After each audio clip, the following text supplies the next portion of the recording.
All right, book club, book club, book club, book club. All right, this is January the 2nd, 2024, and we are going to be reading The Alchemist.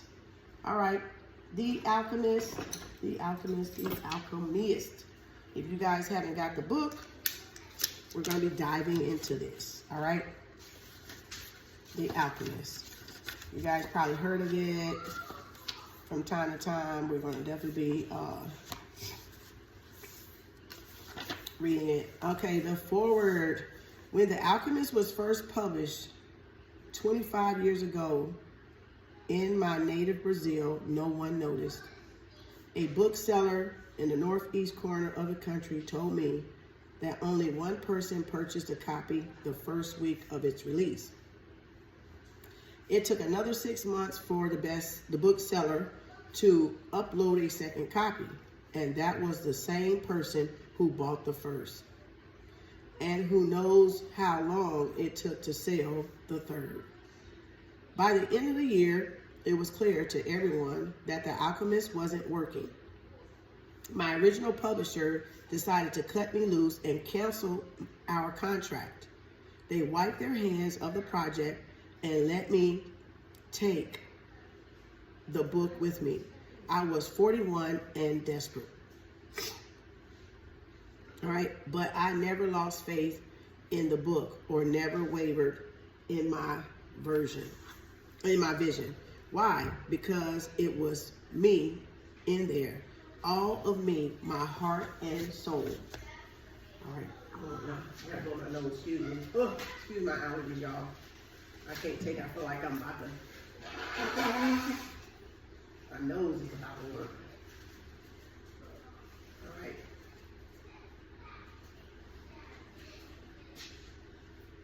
Okay. Okay. Okay, so it was all of me in there. Let's sit down here. Okay. Where was I at? But I never lost faith in the book or ever wavered in my vision. Why? Because it was me in there. All of me, heart and soul. I was living my own metaphor. A man set out on a journey, dreaming of a beautiful and magical place, in pursuit of some unknown treasure. At the end of his journey, the man realized the treasure was him the entire time. I was following my personal legend, and my treasure was my capacity to write. And I wanted to share this treasure with the world. And that's me, a writer. Well, I'm a motivational speaker, writer, poet, author, musician, artist.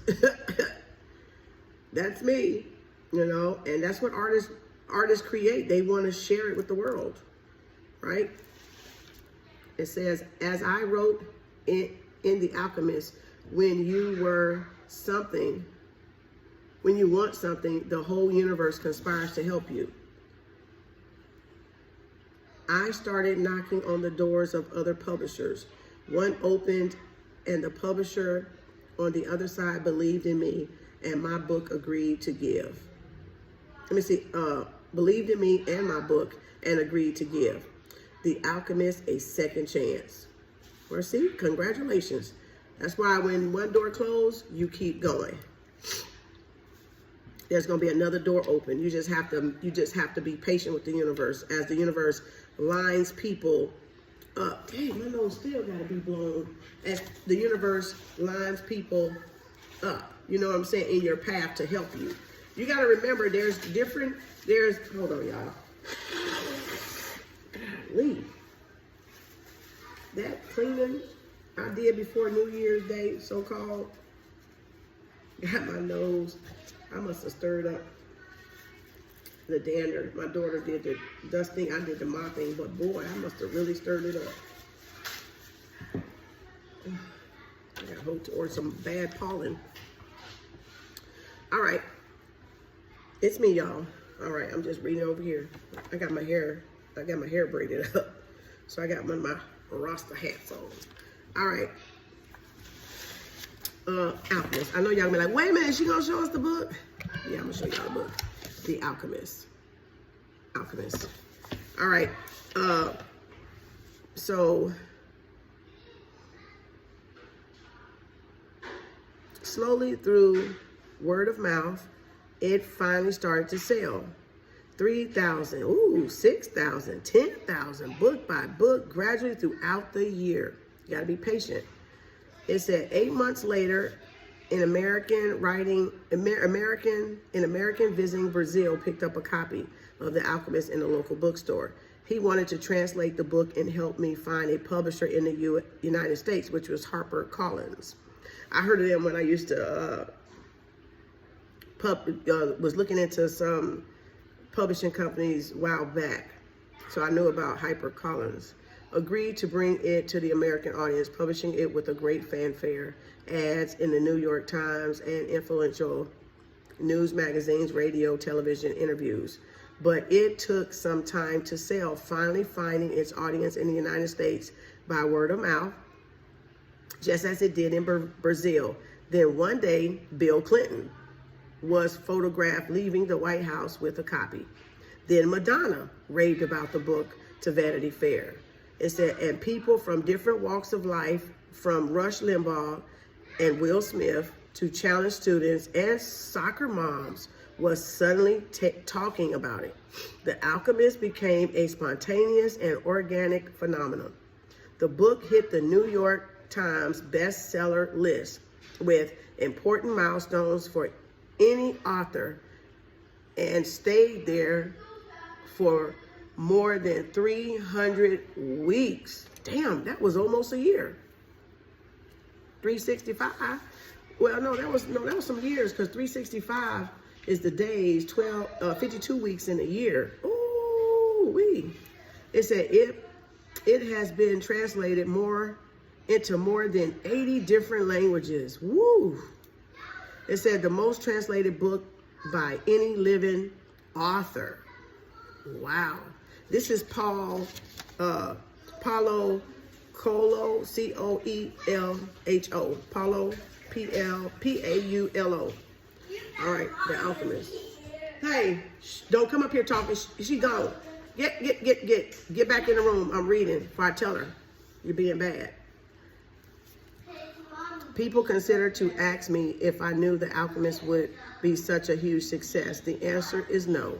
I had no idea. How could I? When I sat down to write The Alchemist, all I knew is that I wanted to write about my soul. Ooh, oh, that's deep. I wanted to write about my quest to find my treasure. And that should be everybody's quest, to find the treasure inside of them, right? I wanted to follow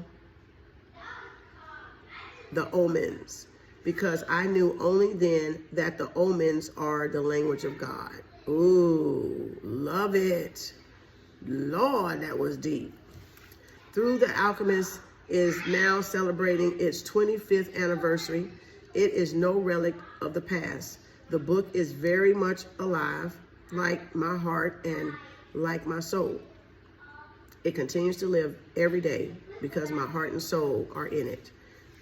Go back down there and be quiet. I'm recording. And my heart and soul is your heart and soul. I am Santiago, the shepherd boy in search of my treasure. It says, just as you are, Santiago, the shepherd boy in search of your own. The story of one person in the story of everyone. And one man's quest is the quest of all humanity. Y'all gotta excuse my grandkids.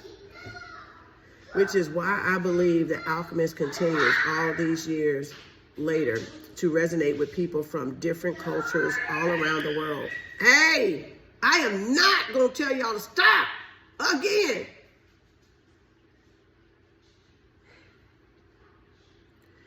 Touching them emotionally and spiritually equally without prejudice. See, they don't do that when they're around their daddy, because they know their daddy gonna get them. That's why homes need fathers. I don't care what nobody say. Because these children, they'll just keep playing and keep playing. They don't know how to quiet. They get louder and louder and louder. So, you know,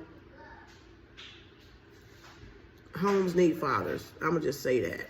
I don't care what nobody say. Because they don't do that shit around their dad. I reread The Alchemist regularly, and every time I do, I experience the same sensations I felt when I wrote it. And here is what I feel. I feel happiness because it is all of me and all of you simultaneously. I feel happiness. This is the foreword I'm reading, y'all. 2, because I know I can never be alone. Whenever I go, people understand me. Wherever I go, people understand me. They understand my soul. This continues to give me hope. When I read about the clashes around the world, the political clashes, economic clashes, cultural clashes, I am reminded that it is within our power to build a bridge to be crossed. It says, even, get out of here. Throw that in the trash. I am reminded I am reminded that it is within our power to build a bridge to be crossed. Even if my neighbor doesn't understand my religion or understand my politics, he can understand my story. If he can understand my story, then he's never too far from me. It is always within my power to build a bridge. There is always a chance for reconciliation, a chance that one day he and I will sit around a table together and put an end to our history of clashes. And on this day, he will tell me his story and I will tell him mine. Paulo, Coelho, I don't know how to pronounce that. Coelho, and it says, 2014. So let's go. Okay. Prologue, translated by Clifford E. Landers. The alchemist picked up a book that someone in the caravan had brought. Leafing through the pages, he found a story about Narcissus. The alchemist knew the legend of Narcissus, a youth who knelt daily beside a lake to contemplate his own beauty. Because water's reflection, it's a mirror, it's memory.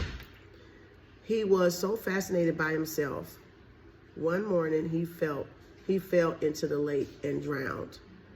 At that spot where he fell, a flower was born, which was called the Narcissus. But this was not known. The author of the book ended the story. He said that when Narcissus died, the goddesses of the forest appeared and found the lake, which had been fresh water transformed into a lake of salty tears. Why do you weep? The goddesses asked. I weep for Narcissus. The lake replied, it is no surprise that you weep for Narcissus, or I'm probably pronouncing that wrong. They said, for though we always pursued him in the forest, you alone could contemplate the beauty close at hand. But was Narcissus beautiful? The lake asked. Who better than you to know that? The goddesses said in wonder. After all, it was by your banks that he knelt each day to contemplate himself, to study himself. The lake was silent for some time. Finally, it said, I weep for Narcissus, but I never noticed that Narcissus was beautiful. I weep because each time he knelt beside my banks, I could see the depth of his eyes, my own beauty reflected. What a lovely story, the alchemist thought. Wow. And there's Narcissus kneeling by a lake, looking at his reflection, contemplating. Part 1. Okay. The boy's name was Santiago. Dusk was falling as the boy arrived with his herd at an abandoned church. The roof had fallen in long ago, and an enormous sycamore had grown on the spot where the where the scarcity had once stood. He decided to spend the night there. He saw to it that all the sheep entered through the ruined gate, and then laid some flanks across it to prevent the flock from wandering away during the night. There were no wolves in the region, but once an animal had strayed, I'm hot with this damn hat on, had strayed during the night, the boy had to spend the entire next day searching for it. He swept the floor with his jacket and lay down, using the book he had just finished reading as a pillow. He told himself that he would have to start reading thicker books, then lasted longer and made more comfortable pillows. Oh, he said they lasted longer and they made more comfortable pillows. It was still dark when he awoke, and looking up, he could see the stars through the half-destroyed roof. I wanted to sleep a little longer, he thought. He had had the same dream that night as a week ago, and once again, he had awakened before it ended. He arose and, taking up his crook, began to awaken the sheep that still slept.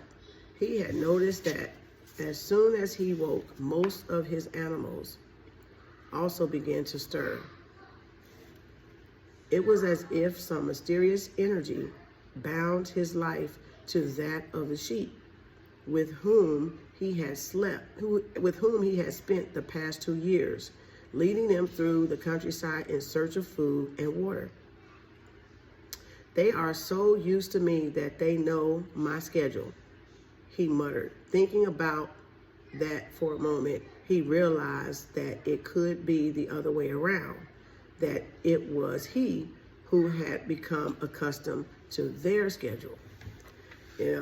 And that's true, because dogs will do it too. Like when they know you're going to be up, because my son's dogs do it to me.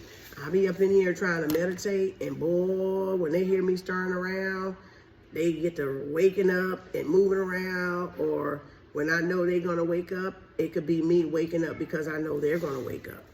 So you become in tune with your environment, all right? But there are certain of them who took a bit longer to awaken. The boy prodded them one by one with his crook, calling each by name. He had always believed that the sheep were able to understand what he said. It says, so there were times when he read them parts of his book that had made an impression on him.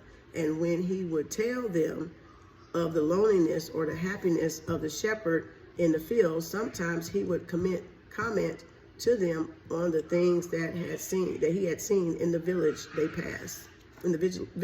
passed. But for the past few days, he had spoken to them about only one thing: the girl, the daughter of the merchant who lived in the village.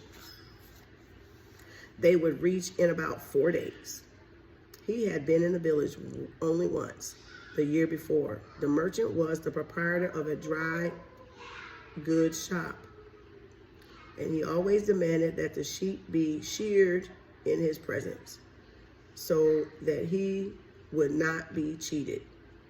A friend had told the boy about the shop, and he had taken his sheep there. I need to sell some wool, the boy told the merchant. The shop was busy, and the man asked the shepherd to wait until the afternoon. So the boy sat on the steps of the shop and took a book from his bag. I didn't know shepherds knew how to read, said the little girl's voice behind him. The girl was typical of the region of Andalusia, Andalusia. Looked like Andalusia, with flowing black hair and eyes that vaguely recalled the Moorish conquerors.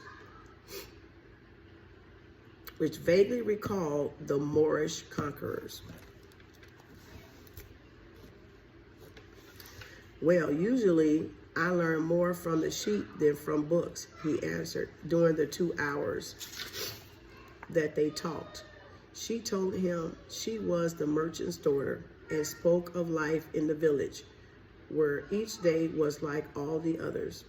The shepherd told her of the Andalusian countryside and related the news from the other towns where he had stopped. It was a pleasant change from talking to his sheep. How did you learn to read? The girl asked at one point. Like everybody learns, he said, in school. Well, if you know how to read, why are you just a shepherd? The boy mumbled an answer that allowed him to avoid responding to her question. He was sure the girl would never understand. He went on telling the stories about his travels, and her bright Moorish eyes went wide with fear and surprise. As the time passed, the boy found himself wishing that the day would never end, that her father would stay busy and keep him waiting for 3 days. Oh, he was falling in love. Looked like he was smitten. He was smitten, y'all, by the little girl. Okay, it said he recognized that he was feeling something he had never experienced before, the desire to live in one place forever. With the girl with the raven hair, his days would never be the same. Oh, isn't that sweet? But finally, the merchant appeared and asked the boy to shear 4 sheep. He paid for the wool and asked the shepherd to come back the following year. Ooh, 4 sheep lasted him a year. All right. It says, and now it was only 4 days before he would be back in the same village. He was excited and at the same time uneasy. Maybe the girl had already forgotten him. Lots of shepherds passed through selling their wool. It doesn't matter, he said to his sheep.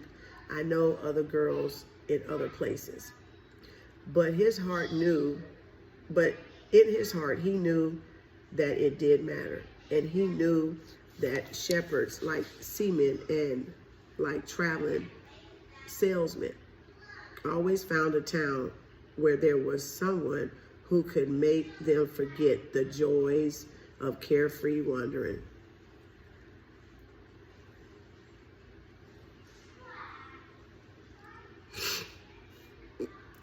The day was dawning, and the shepherd urged his sheep in the direction of the sun.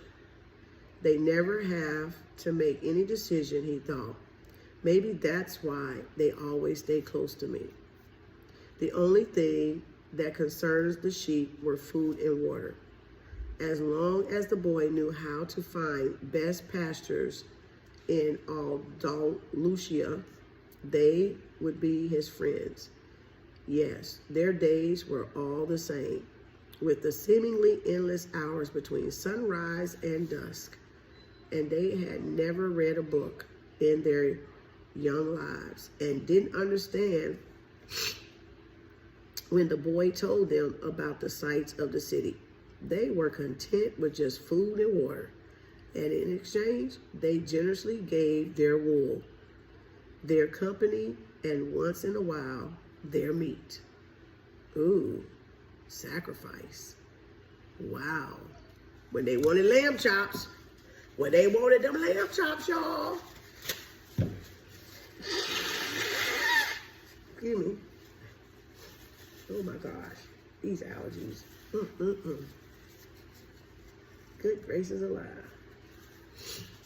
The pollen here is awful in Texas. All right, all this pollen and stuff. Where's I at? Oh, right here.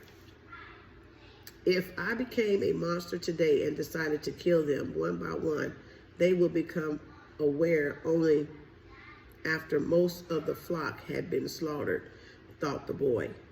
They trusted me, and they've forgotten how to rely on their own instincts because I led them to nourishment. Ooh, damn. Oh my God, that is so deep. Oh my God, I just got a download on that one. Golly. Boy, I got a download on that one. My goodness. All right. Oof, y'all, my goodness. Let me see what my chapter ends at. 30 minutes. We got 5 more minutes. Oh, damn, has he got chapters up in here? I don't know if he got, no, I know it's like a little, I guess the little things are chapters. Or maybe not.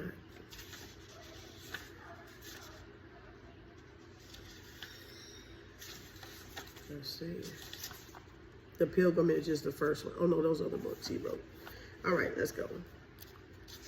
Wow, that was deep. The boy was surprised at his thoughts. Maybe the church, with the sycamore growing from within, had been haunted. It had caused him to have the same dream for a second time, and it was causing him to feel anger towards his faithful companions. He drank a bit from the wine that remained from his dinner of the night before, and he gathered his jacket closer to his body. He knew that for a few hours from now, with the sun at its zenith, the heat would be so great that he would not be able to lead his flock across the fields. It was the time of the day when all of Spain slept during the summer. The heat lasted until nightfall. And all of that time, he had to carry his jacket. But when he thought to complain about the burden of the weight, he remembered that because he had the jacket, he had withstood the cold of the dawn. He forgot what that jacket was for. It might be hot during the day, but it's going to be cold at night. So I guess he quickly got some gratitude in his attitude. He had to be prepared for change. So you always have to be prepared for change. Ooh, which is a good one, right? If you get ready, if you stay ready, you don't have to get ready, right? He thought and was grateful for the jacket's weight and warmth. See, he changed that attitude real quick, because you know why? He didn't even have to have the jacket. He could have not had a jacket, and he'd have froze at night. All right, the jacket had a purpose, and so did the boy. His purpose in life was to travel, and after 2 years of walking the Austrian terrain, he knew all the cities of the region. He was planning on this visit to explain to the girl how it was that a simple shepherd knew how to read, that he had obtained a seminary. He had attended a seminary until he was 16.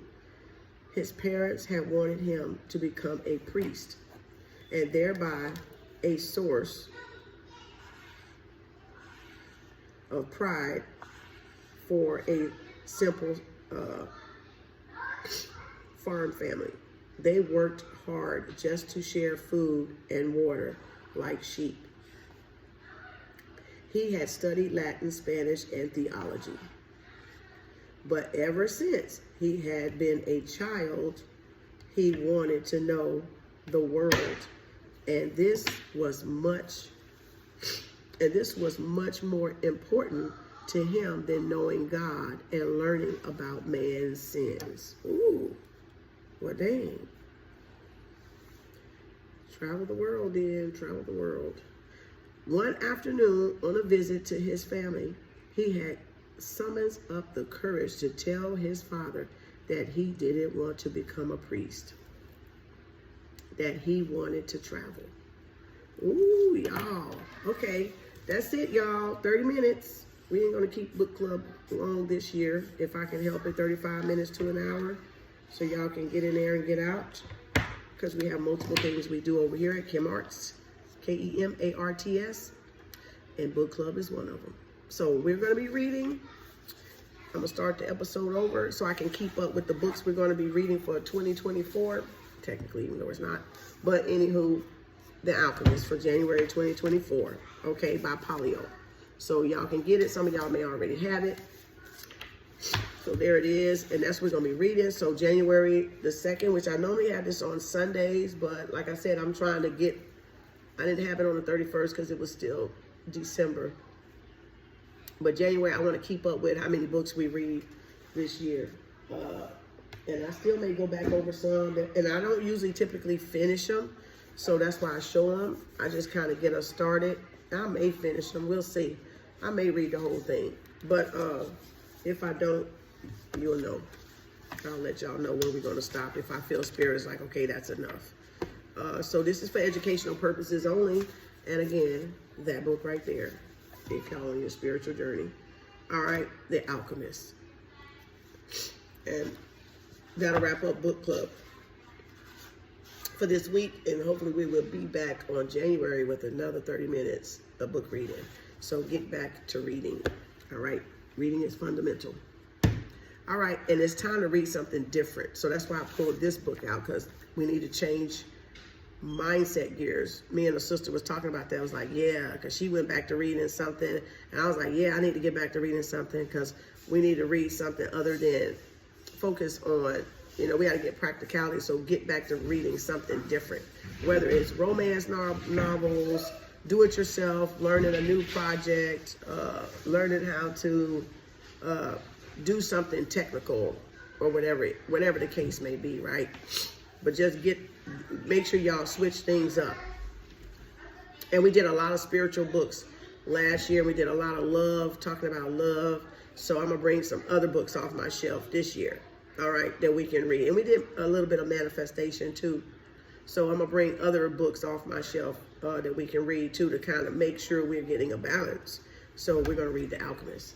All right, so thank y'all, appreciate y'all. Peace, love, and harmony. See y'all next time at Kim's Book Club. And this is the book we're gonna be reading. All right, some of them we may finish up in 2 weeks, 3 weeks. Some of them it may be a month, but y'all will know because the title will be up at the top. So thank y'all, peace, love, and harmony.